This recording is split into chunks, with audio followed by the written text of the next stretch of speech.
Hello everyone, welcome to the Ozark Outpost in Dixon, Missouri. This is the Commonwealth, July 1940.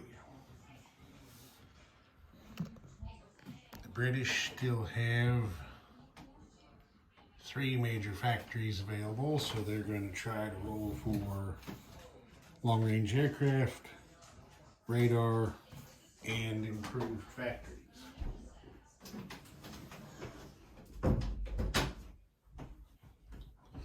So here we go. Well, missed one.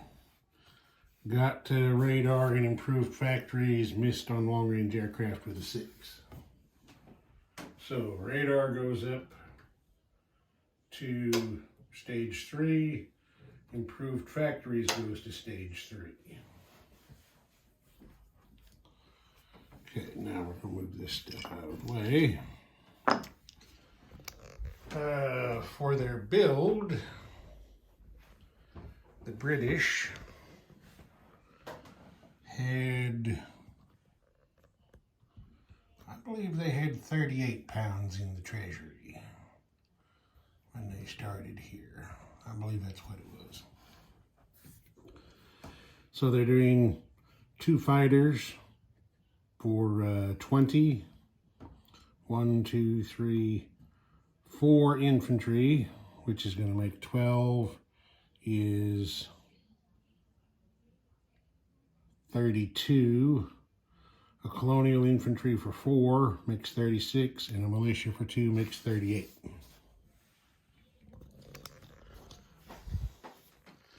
Then down under into the southeast,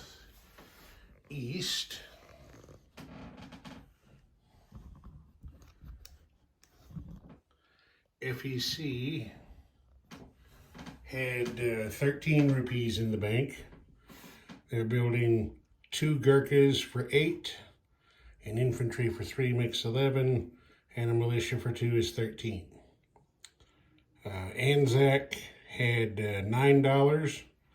They're spending 7 to upgrade their minor factory to a medium and saving the other 2. Well, let's see.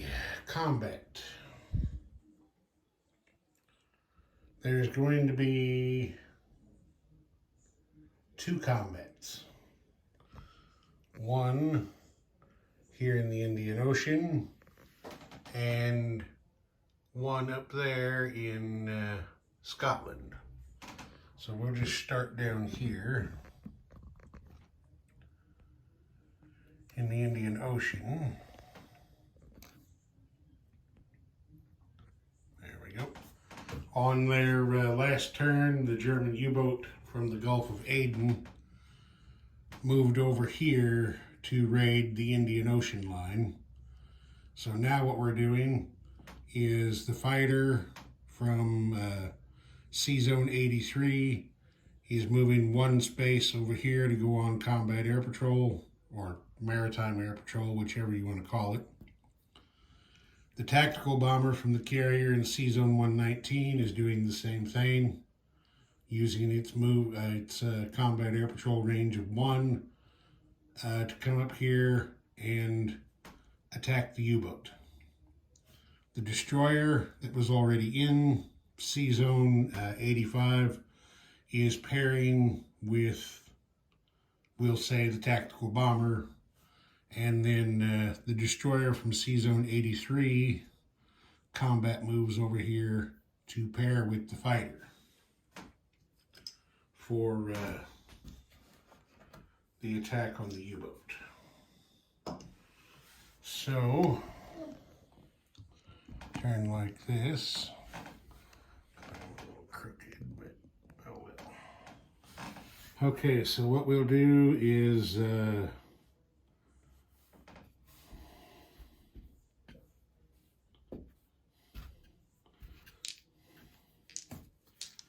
let's see, this is going to be, there's the 2 destroyers, fighter, tactical bomber.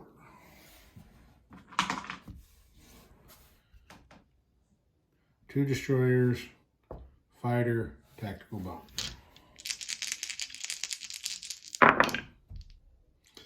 Okay, there's a hit. There's a hit. So the U-boat is in bad shape. He gets one defensive shot, which was a miss. So the U-boat is kaput. All right. So kicked him sideways there. Didn't mean to do that. Okay, we're done with that part. Now we're going to come over here. We've got another combat that's going to go on over here.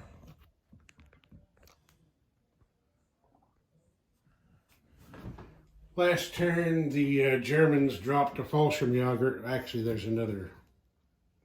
there's two combats up here, but we'll figure it out.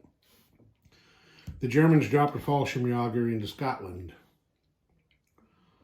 for an unopposed capture. So this strategic bomber from London is going to go 1, 2, 3 spaces up here to try to carpet bomb him.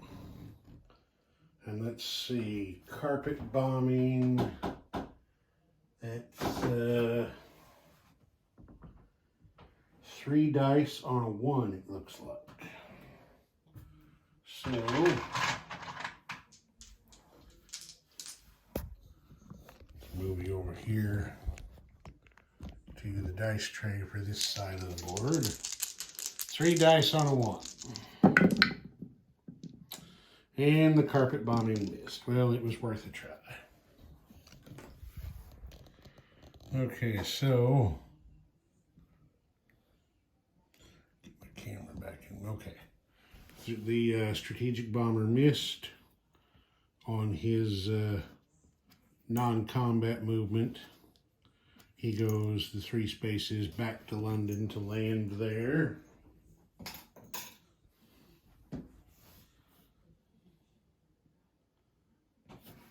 Our other combat up here, I tried to forget about it, is going to be right here.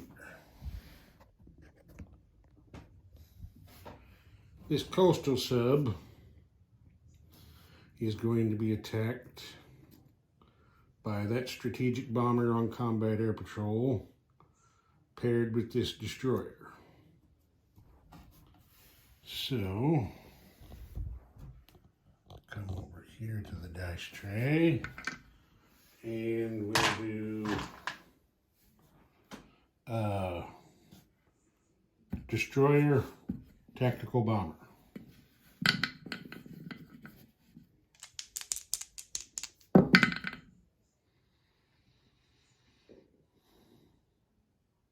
Yeah, it doesn't matter, they both miss. It doesn't matter which way the numbers went, it's still a miss. Since they missed him, the coastal sub is going to submerge. I think that's probably what Mark would want to do rather than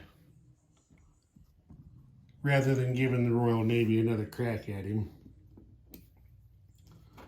So the tactical bomber lands back on the escort carrier in non-combat, and the coastal sub is submerged. Okay. That's it for combat. Now,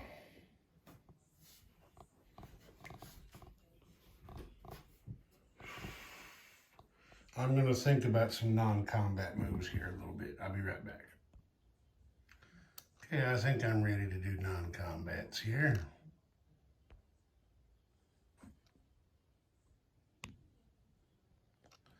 Okay, first thing, this escort carrier from down here is going to go 1, 2, 3, 4 spaces into Sea Zone 10. Get that out of there.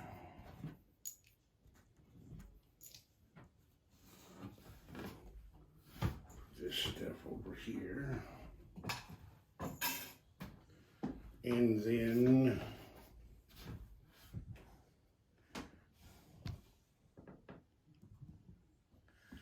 yeah, we can see all of it. This transport is going to strategic naval move. It can do a total of 5 spaces, and it can pick up units en route. So, what we're going to do, the British have a strategic naval movement capacity of 3. 1 transport and 2 land units aboard. So, we're going to go 1 space into the St. Lawrence Seaway, where the rules define the St. Lawrence Seaway and the Great Lakes as a single space. No matter if you just go this far or you go all the way over here, it's just 1 space. So from out here in Sea Zone 21, we go 1 space into the St. Lawrence, pick up these 2 infantry from Ottawa, and then we go 2, 3, 4, 5 up here into the Irish Sea, Sea Zone 10, and we're going to deposit these 2 infantry here in northern England.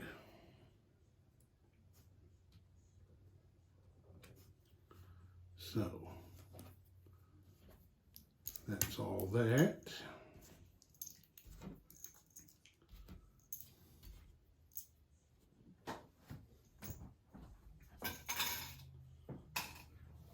And just in case the Luftwaffe is feeling frisky,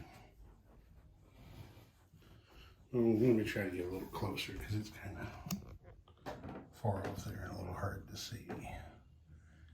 Zoom in a little bit. Okay, that looks better. This light cruiser goes 1, 2 spaces down here to Sea Zone 10 as well.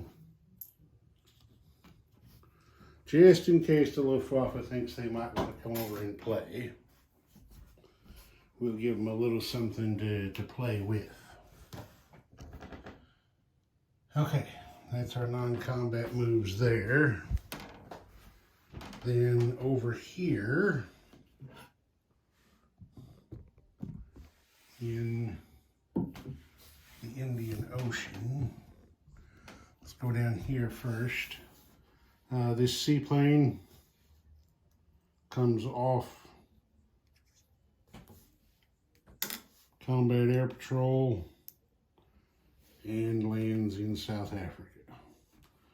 It has to come off its patrol and land before it can be retasked. Let's back up here a little bit, back out just a little bit. Turn. Okay, now I think we just about got everything in here. Okay. Next, this medium bomber in Tanganyika is going to go 1, 2, 3 spaces up there to eastern Egypt. So there's that. This destroyer down here in Sea Zone should be 116 maybe. I've got a battle board over top of it. Yeah. Sea Zone 116 is coming off escort duty, and it's going to go 1, 2 spaces up here to the Gulf of Aden, Sea Zone 83.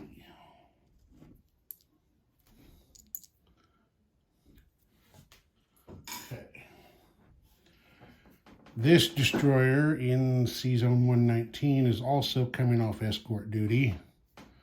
It's going to move up to C-Zone 83. The destroyer here in the Red Sea, C-Zone 82, comes off escort duty. It also goes to C-Zone 83.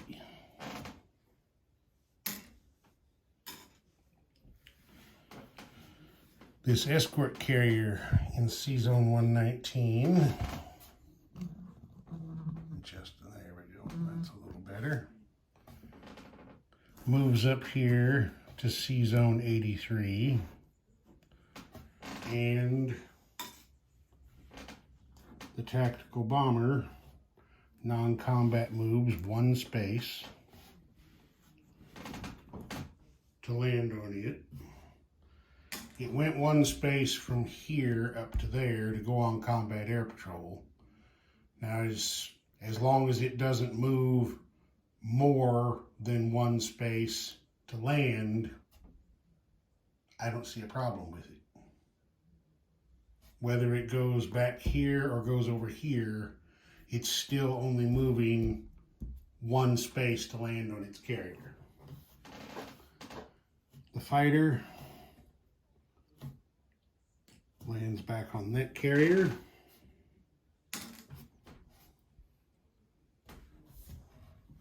And this destroyer over here in C-Zone 86 comes off escort duty, and it goes 1-2 spaces over here to C-Zone 83 to join the party everybody else is throwing.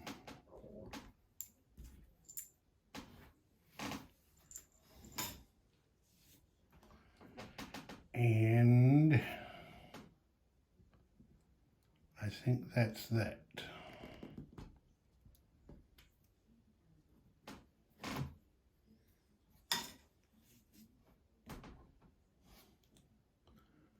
Yeah. I think that's it for now. There won't be any non-combat moves. Oh, wait a minute. Wait a minute. Did I change my mind about something and forget to change my mind? Yeah, I did. Take this off there. Okay, so nothing happens there. All right, that's all of our non-combat moves. Now we place units and collect income. So as long as we're over here, let's go ahead and take care of these guys.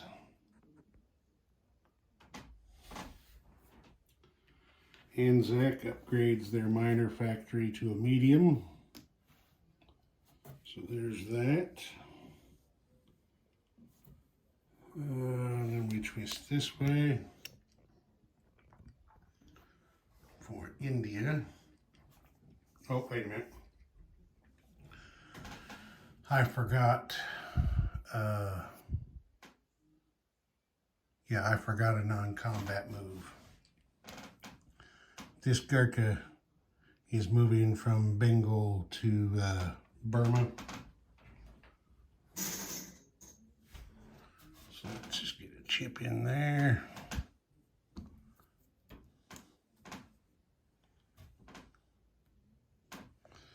Okay, there's that. And very good. Now,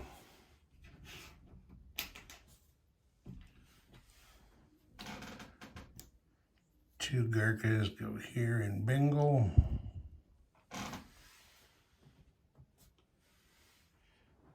Infantry to Calcutta. So we chip him. And also a militia to Burma.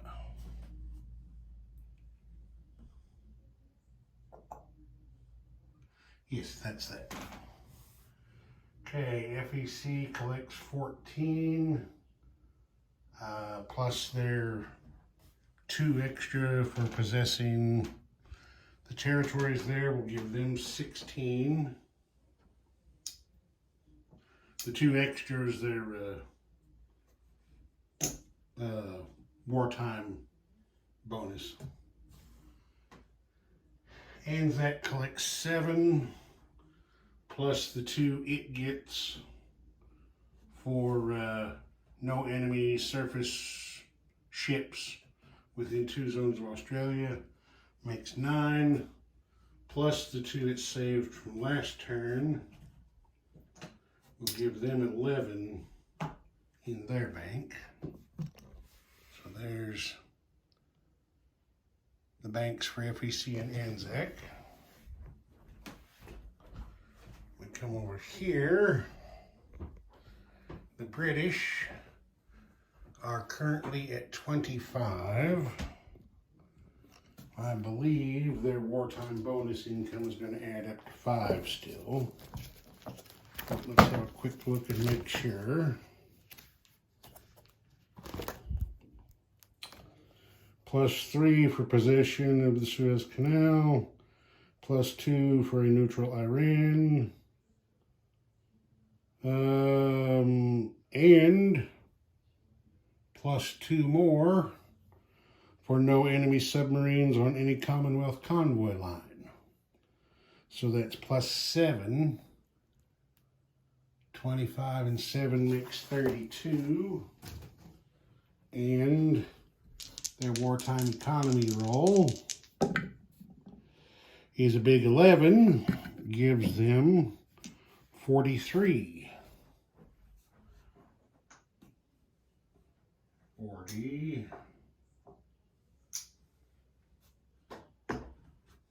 43 for the British. I collected their income before I placed units. That's okay. It'll all work out. Now we're going to place their units.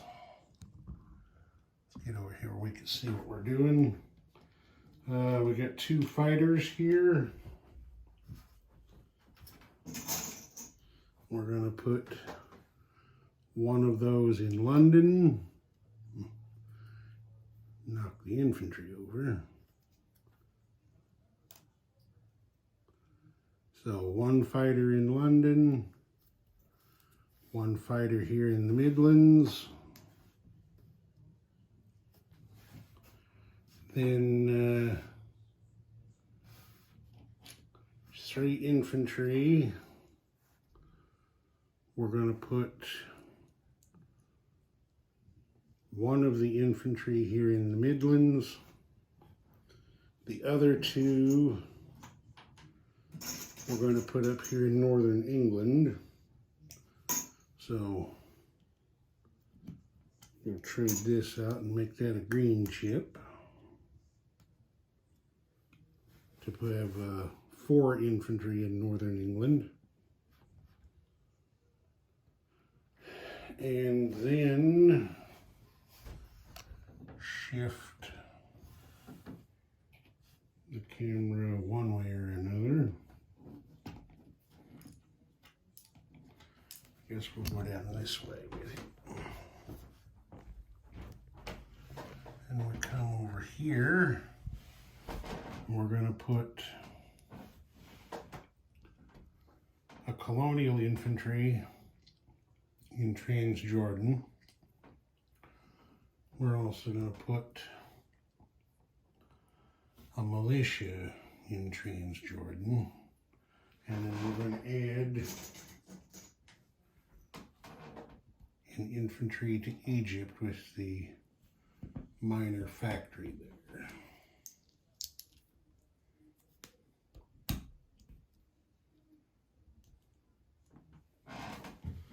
Okay, so that's that.